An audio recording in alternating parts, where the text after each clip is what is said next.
ඔයාලා මේ වෙනකොටත් මේ වීඩියෝ එක බලනවා කියලා කියන්නේ ඔයාලා දන්නවා දැනටමත් අපි ගන්න ආසාවෙන් බලාගෙන හිටපු බලන්න ආසාවෙන් බලාගෙන හිටපු iPhone 14 series එක රිලීස් වෙලා තමයි තියෙන්නේ. ඉතින් සැප්තැම්බර් මාසේ 7 වෙනිදා තිබ්බ Apple keynote event එකේදී තමයි මේ product series එක ඒ වගේම අලුත්ම AirPods ඒ වගේම අලුත් iWatch series එක ඒ වගේම අලුත්ම Apple iPhone 14 series එක රිලීස් කරේ. මේකේ මිල ගණන් ශ්‍රී ලංකාවට එනකොට මොන වගේ level එකකට එයිද?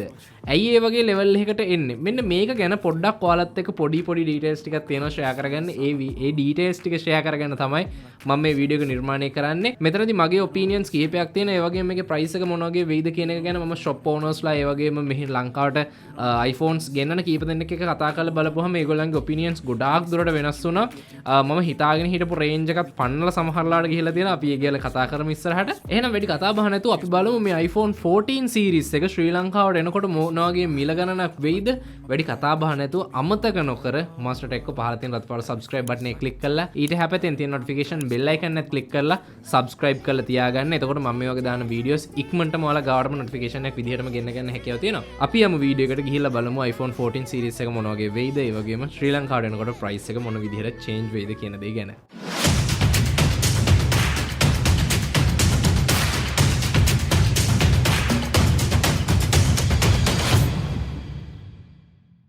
ඉතින් iPhone 14 එක ගත්තහම මූලික වශයෙන් devices හතරක් මේගොල්ලෝ launch කරලා තියෙනවා. එකක් තමයි iPhone 14 එක, අනිත් එක තමයි iPhone 14 Plus එක, 14 Pro සහ 14 Pro Max කියන devices හතර. ඉතින් මේ devices හතර ගත්තට පස්සේ මේකෙන් දෙකක් එක විදිහකටයි දෙකක් එක විදිහකටයි තමයි ඇවිල්ලා තියෙන්නේ. ඉතින් 14 එක සහ 14 Plus එක ගත්තට පස්සේ මේක ඇත්තටම ගොඩක් දුරට 13 Pro Max වලට ගොඩක් සමාන විදිහේ features තමයි තියෙන්නේ. ඉතින් ඒකේ ලොකු වෙනසක් අපිට බලා ගන්න හම්බ වෙන්නේ නැහැ. ගොඩක් දෙනෙක් 14 එකකට ගියත් යන්නේ 14 Pro සහ 14 Pro Max කියන mobile phones දෙකට. ඉතින් ඒ හින්දා මේ වීඩියෝ එකේ මම 14 සහ 14 Plus වලට අවධානය යොමු කරන්නේ නැහැ. මම ගොඩක් වෙලාට කතා කරන්නේ 14 Pro සහ 14 Pro Max කියන mobile phones දෙක ගැන තමයි මම මේ වීඩියෝ එකේ ගොඩක් වෙලාට කතා කරන්නේ. ඉතින් මම ඒකේ ලේසියකට 14 Pro series එක කියලා කියන්න. ඉතින් 14 Pro series එකේ display එක ගත්තොත් එහෙම මේකේ ඇත්තටම super brightness display එකක් කියලා තමයි මේගොල්ලෝ event එකේදී නම් කිව්වේ.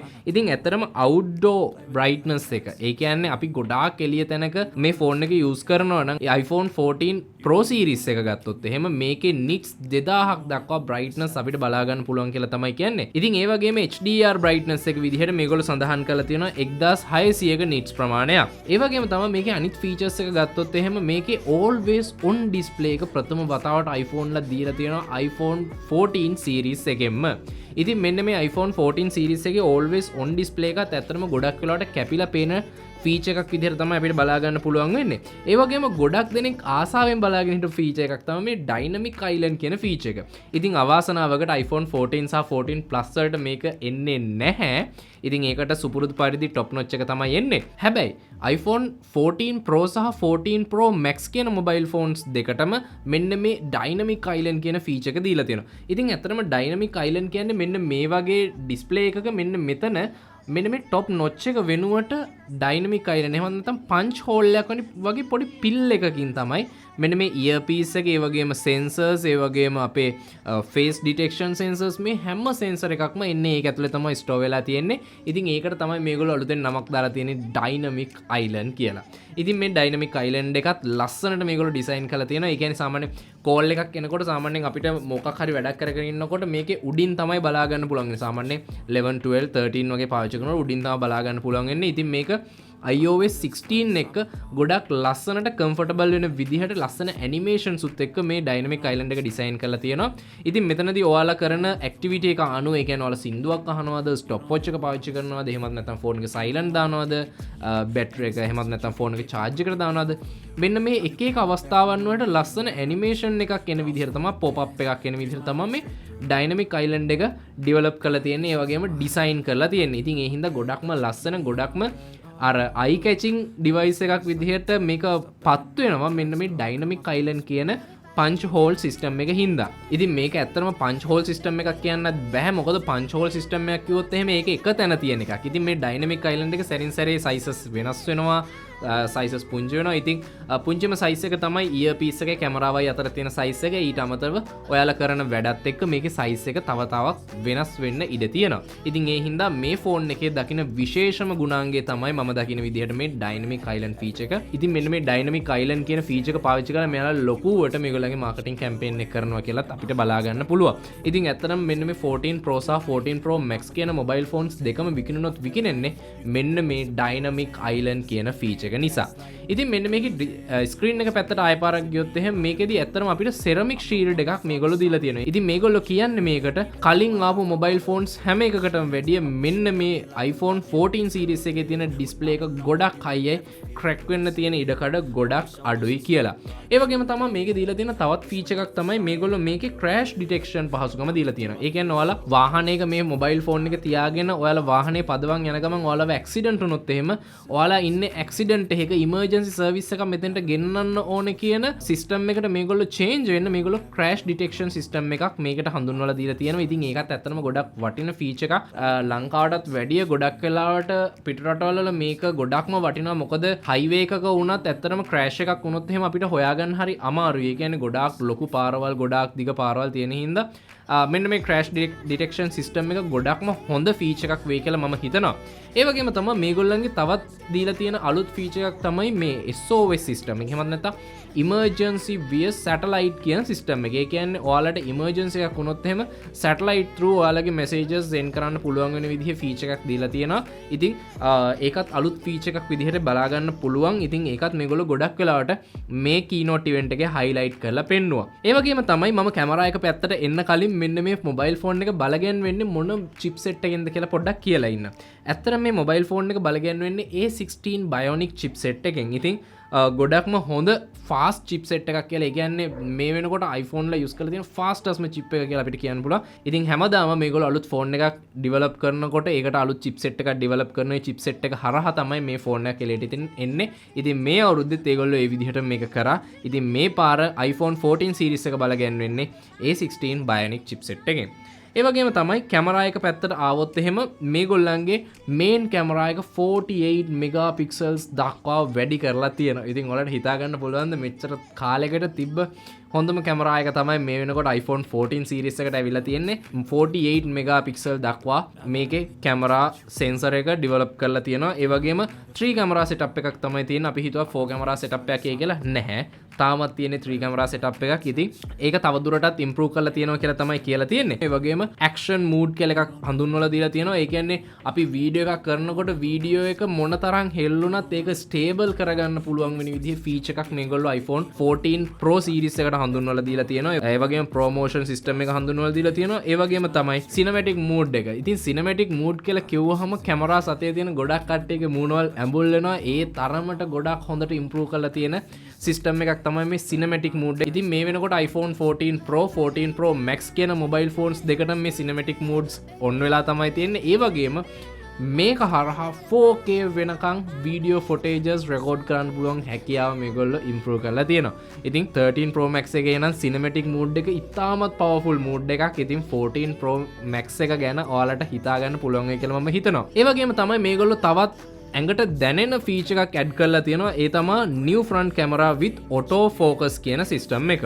ඉතින් මේක මේ වෙනකොට ඇඩ් කරලා තිබුණේ නැති ෆීචර් එකක්. මෙතනදී හැම ෆේස් එකකම මේ කියන්නේ ඔයාලා සෙල්ෆි එකක් ගන්නවා නම් ඔයාලගේ මූණ full focus වෙන විදිහට මේගොල්ලෝ කැමරා එක ඩෙවලොප් කරලා තියෙනවා කියලා මේ ඉවෙන්ට් එකේදී කියලා තිබුණා, කීනෝට් එකේදී කියලා තිබුණා. ඉතින් ඒ හින්දා මේකත් හොඳ ෆීචර් එකක් වෙයි කියලා හිතනවා. ඉතින් ඒ වගේම මේකේ කලර්ස් ගැන බැලුවොත් එහෙම සාමාන්‍යයෙන් වෙන දැන කලර්ස් gold, black, silver වලට අමතරව මේගොල්ලෝ deep purple කියලා කලර් එකක් හඳුන්වලා දීලා තියෙනවා මාස්ටර් කලර් එක විදියට. හැබැයි මෙතනදී මම නම් ඇත්තටම මේ deep purple කියන එක දකින්නේ එච්චර හොඳ පාටක් විදිහට නෙමෙයි. මොකද මේගොල්ලන්ට මීට වඩා මේක improve කරන්න තිබුණා. මේ කලර් එක ටික හොඳ තද පාටකට මේගොල්ලන්ට improve කරන්න තිබුණා. හැබැයි ඒගොල්ලෝ එහෙම කරලා නැහැ. මට ගොඩක් දෙනෙක් කතා කරලා කිව්වා ඒක හරියන්නේ නැහැ, deep purple හරියන්නේ නැහැ කියලා.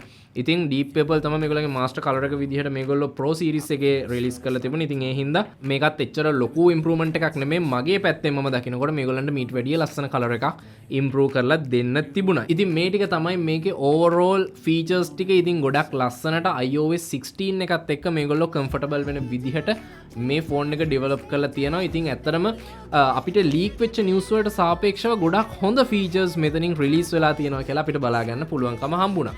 ඉතින් මේ වෙනකොට 14 Pro එක $999කටත් ඒ වගේම 14 Pro Max එක $1099කටත් මේගොල්ලෝ රිලීස් කරලා තියෙනවා. ඉතින් ඒක පිට රටවල් වලට විතරයි වැලිඩ් වෙන්නේ. ලංකාවට එනකොට මොනවා වෙයිද? ඔන්න තියෙන ප්‍රශ්නේ ඕක තමයි. හැමෝටම තියෙන ප්‍රශ්නේ දැන් මේක තමයි. ශ්‍රී ලංකාවට මේ මොබයිල් ෆෝන් එක එනකොට ප්‍රයිස් එක කීයක් වෙයිද?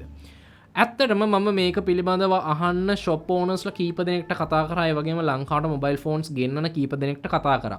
ඒගොල්ලන්ගෙන් 60%කට ආසන්න ප්‍රමාණයක් මේක ගැන තිබුණ මතවාදය මම හිතාගෙන හිටපු ලිමිට් එකටත් වැඩි ලිමිට් එකක්. ඉතින් මම නම් ඇත්තටම හිතාගෙන හිටියේ සාමාන්‍යයෙන් ලක්ෂ 6ක් වගේ ඇතුළත මේ මොබයිල් ෆෝන් එකක් ගන්න පුළුවන් වෙයි කියලා. මොකද මේ වෙනකොට ශ්‍රී ලංකාවේ 13 Pro Max එකක් විකිනෙන්නේ ලක්ෂ 5.5 අතර මුදලකට brand new මොබයිල් ෆෝන් එකක්. ඉතින් සාමාන්‍යයෙන් සෙකන්ඩ් හෑන්ඩ් එකක් ගන්නවා නම් අපිට ගන්න පුළුවන් ලක්ෂ 3.5 මෙන්න මේ රේන්ජ් එක අපිට ගන්න පුළුවන් 13 Pro Max එකක්. හැබැයි brand new ගන්නවා නම් මේක ලක්ෂ 5 පනිනවා. ඉතින් මම හිතුවේ 14 Pro Max එක අපිට රුපියල් ලක්ෂ 6.5 අතර මුදලකට ගන්න පුළුවන් වෙයි කියලා. හැබැයි මම කතා කරපු කීප දෙනෙක් මට කිව්වා මේක ඒ ගානට ගන්න බැහැ. මොකද මේකේ මිල ගණන් අනිවාර්යෙන් ලක්ෂ 7.5 පනිනවා වෙන්න පුළුවන් කියලා. ඉතින් ඇත්තටම ඩොලර් වලින් බැලුවොත් ඩොලර් 1099ක ෆෝන් එක ලංකාවට එනකොට වෙන්න ඕනේ ලක්ෂ 4කට ආසන්න මුදලක්නේ. හැබැයි ඒ ලක්ෂ 4 අභිබවා ගිහිල්ලා මේ වෙනකොට දෙගුණයක් බවට, එහෙමත් නැත්නම් මේ ලක්ෂ 4 දෙගුණ වෙලා තමයි ශ්‍රී ලංකාවේ මිල තීරණය වෙන්නේ. ඒ හින්දා මට කතා කරපු ගොඩක් දෙනෙක් කිව්වේ මේ ෆෝන් එකේ මිල රුපියල් ලක්ෂ 8කට කිට්ටු වෙයි කියලා. ඉතින් අපිට හරියටම කියන්න බෑ මේකේ මිල ගණන් මොන විදිහට වෙයිද කියලා. හැබැයි අපි එක්ස්පෙක්ට් කරමු මේක ලක්ෂ 8කට අඩුවෙන් අපිට මිලදී ගන්න පුළුවන් වෙයි කියලා. ඉතින් මේක කොහොම කට්ටිය කිව්වොත් මම හිතනවා ගෙන්නන්න රුපියල් ලක්ෂ 5ක මුදලක් වැය වුණත් මේ වගේ ෆෝන් එකක් විකුණන්න රුපියල් ලක්ෂ 7කට අපිට මිලදී ගන්න පුළුවන් වෙයි කියලා. ඉතින් අපිට හරියටම කියන්න බෑ.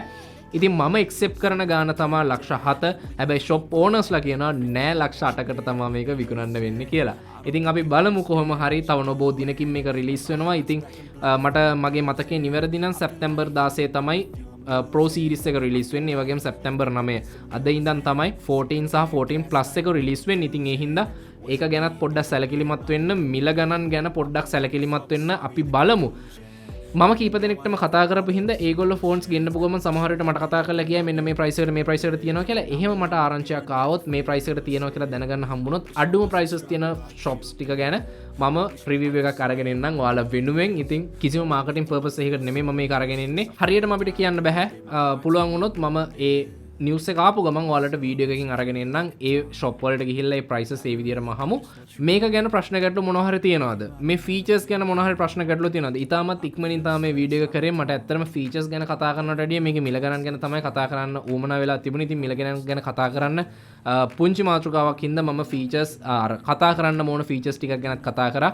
ඒ හින්දා ෆීචර්ස් ගැනත් දැනගන්න ඇති කියලා මම හිතනවා. ඒ වගේම මිල ගණන් පිළිබඳවත් අවබෝධයක් ලැබෙන්න ඇති කියලා මම හිතනවා. එහෙනම් මාස්ටර් ටෙක්ව තාමත් subscribe කරලා නැත්නම් දැම්ම පහළ තියෙන රතු පාට subscribe button එක click කරන් click කරලා ඊට එහා පැත්තෙන් තියෙන notification bell icon එක click කරලා තියාගත්තොත් මම මේ වගේ දාන වීඩියෝස් ඉක්මනටම ඔයාලා ගාවටම notification එකක් විදිහටම ගෙන්න ගන්න හැකියාව තියෙනවා. එහෙනම් මේ වගේ තාක්ෂණික ලෝකයේ අලුත්ම විස්තර ගොඩක් එක ඊළඟ වීඩියෝ එකකින් ඉක්මනටම හම්බ වෙමු.